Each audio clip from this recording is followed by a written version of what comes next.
and come up with the exact same results that I do in school, and they get nothing out of it. So that's kind of the archaeology. Let's get that. The sites and artifacts help us to study history and cultures, the prehistory, a period of human experience prior to the written records in America. Prehistory refers to the period before Europeans and the writing systems arrived, converting at least 1,200 years ago. When I was talking about the hunter-gatherer phase, this is this prehistory. Before we really know anything, we're guessing. And then the history, the study of past events and cultures using written records, oral traditions, and archaeological evidence as sources of information. Here's another thing about history. Just a quick little side note here. Do you all know stories that your great-grandparents tell you? How they walked, 30 miles to get to school in the rain and the snow, and it was uphill to school, and then somehow it was uphill back from school, and their life, it was just so much harder work when they went to school, and all you all do is peel around. Do y'all have stories like that? Or maybe your grandparents went out and they shot a goose or something, and they ran around the whole town with it on the back of their cart or something. You know stories like that? Or funny stories. My papa always tells me a story. He always tells jokes. One day they were riding down the road and they saw a hog out in the middle of the field. Well, he jumped the fence, they killed the hog, and they ate it right there. Just oral stories right there through tradition. You know what I'm talking about? Everybody, I know you all have heard your grandparents talk about stories now. That's all my grandpappy does. This is part of history. And this is part of our educated guessing when I'm talking about our archaeologists. They have all this data, they know all kinds of information. But some things that we have through history that are passed down are just oral stories. And like my papa jumping the fence and killing that pig and eating it right there, well, I don't know how true that story is, but I would say there's something true about the story. And they might have jumped the fence and not ever caught the pig. They might have done the whole thing. I don't know. I'm not going to call him a liar, but I'm just saying the story's a little unbelievable. This is part of history, and this is part of what we have to guess and gauge at. How much of the stuff that we know is kind of this oral history and kind of jokes, kind of elaborated stories, stuff like that. Have y'all ever elaborated a story? Somebody fell or something. Oh man, he fell and went through a wall, and it just keeps going. Once you get a good story, you got to add some stuff to it. This is the same kind of stuff that happens in history. We get good stories, and we got to spice them up a little bit. We want everything's consumer friendly, so we got to add a little juice to it. And then sometimes the juice gets out of hand, and we got a lot more juice, so we actually got a story. And so the last thing, I think, oh yeah, then we'll go to some questions about here. What are some examples of things that we consider to be history? Tell me some things that you know about history. Yeah. Yesterday. Yesterday. We consider that history. Okay. What happened yesterday? I left early. You left early, all right. If we were to go back, if we were to look, and if we were to study something, is there any way possible that we would know that you would have left early on December, what is today, the 8th? The 9th, so it would have been the 8th yesterday. How will we know that you have maybe left early yesterday on December the 8th? You can ask the teacher. You can ask the teacher. Maybe there's a permission slip or something. They had to sign you out somewhere, right? So we're going to have records of that. Did y'all go out in your yard any and play? Or dig stuff, throw rocks or something? Have you ever thought about, now, we used to do this a lot.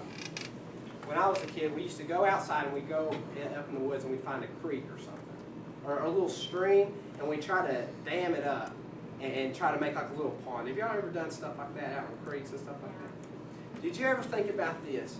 That maybe 20 or 30 years from now, that somebody might happen to stumble upon that little creek and see where you had blocked it up?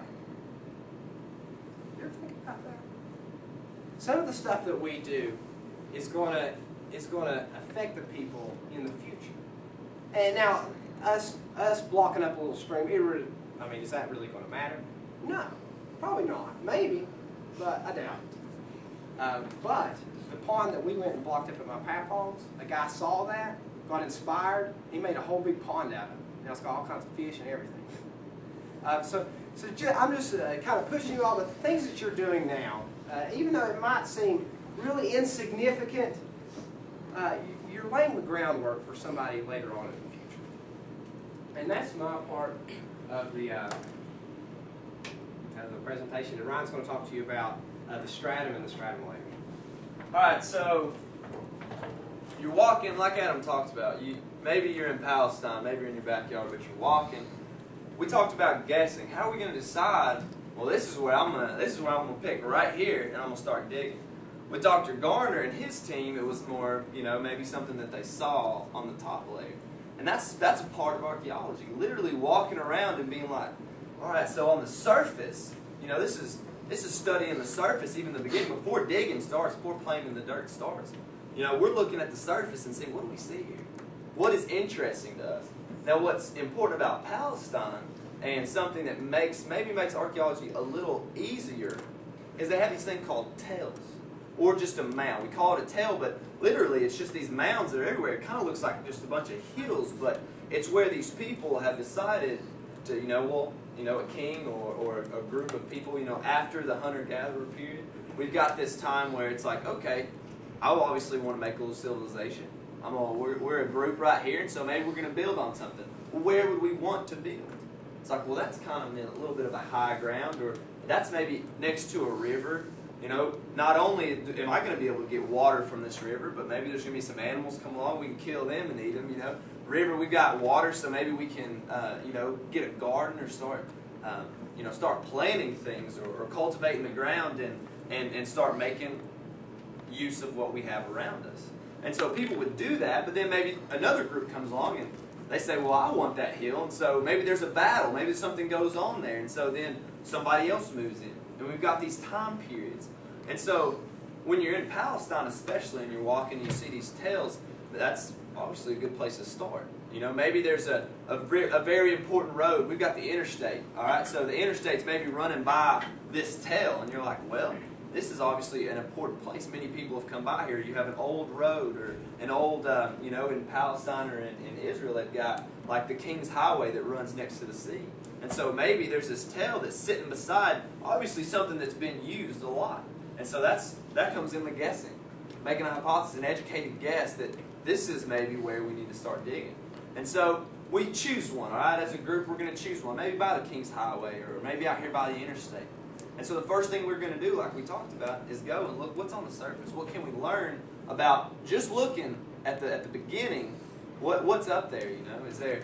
Well, there's obviously these trees. Have they been planted? Are they in a certain area? Are there certain trees there? Maybe apple trees. We got Johnny Appleseed maybe came by one day, started planting some apple trees, or something like that that's happened that we can say even from the surface before we start digging. And so that's part of it. That's part of the study. That's part of being an archaeologist.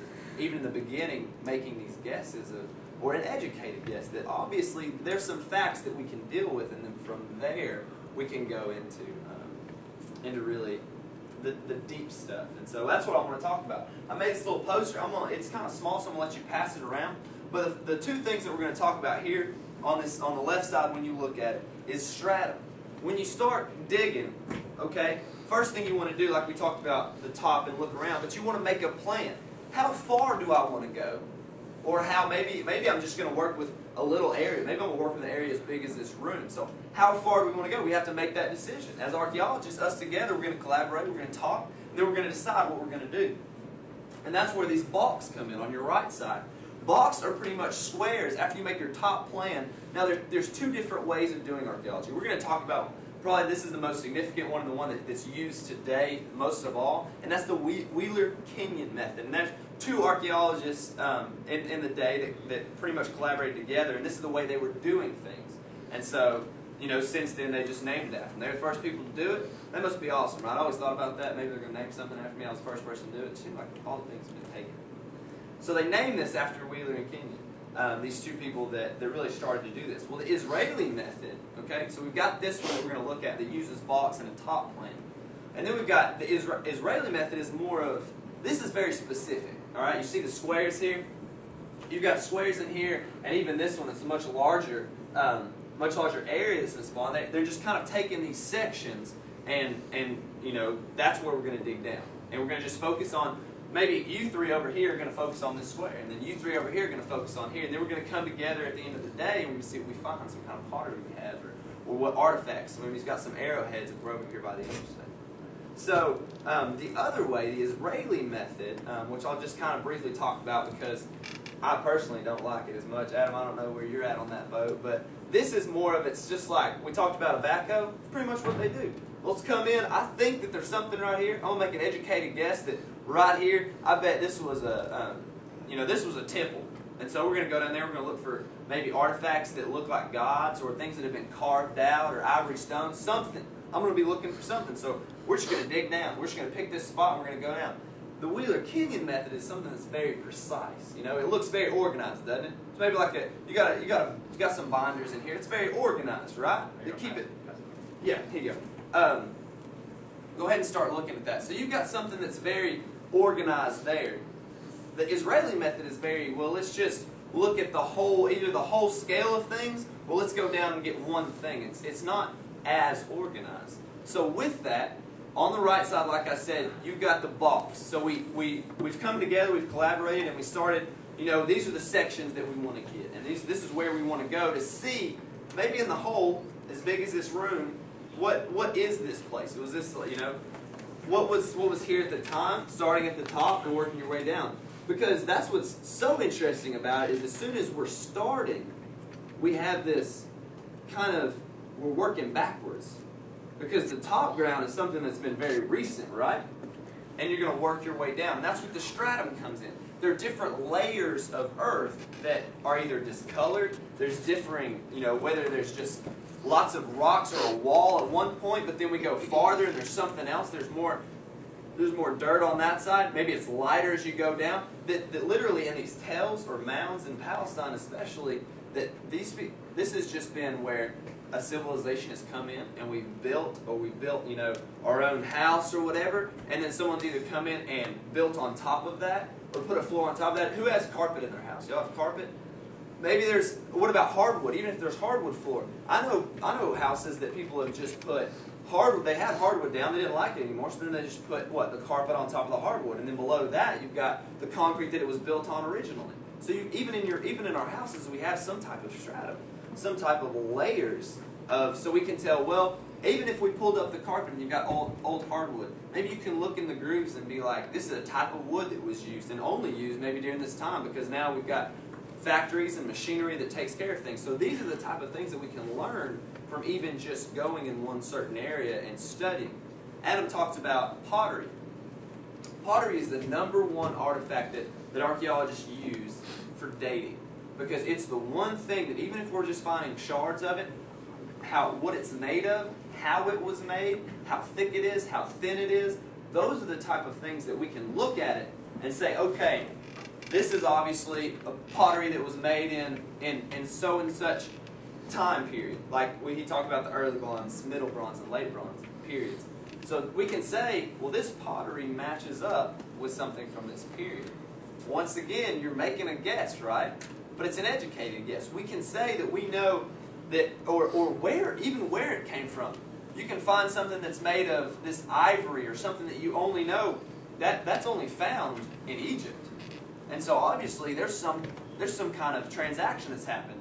People have sold or bought things, and so they've moved those things here, and we can tell that there's obviously maybe some type of relationship. Still, we're guessing, but we're making educated guesses to say, oh wow, this is interesting. So maybe these people, say we're digging in our block, and that's also writing things down. That is one of the biggest reasons that being an archaeologist and archaeology is a very slow process. Because when you're working in a block here, as you go down, you can see the stratum and the different colors here. But even here, even in the rock on the side of this road, obviously there's different rocks, or there's a different type of rock. And so as you go down in these blocks, that's what you're seeing, and that's the biggest reason the Kenyon-Wheeler method uses this method to go down in a small area, and as you dig down, you can see on the walls, and you can see here, there's a wall between each one. And so as you go down, you're going to be able to see the stratum changing. And so say you're digging down and then you find an arrowhead.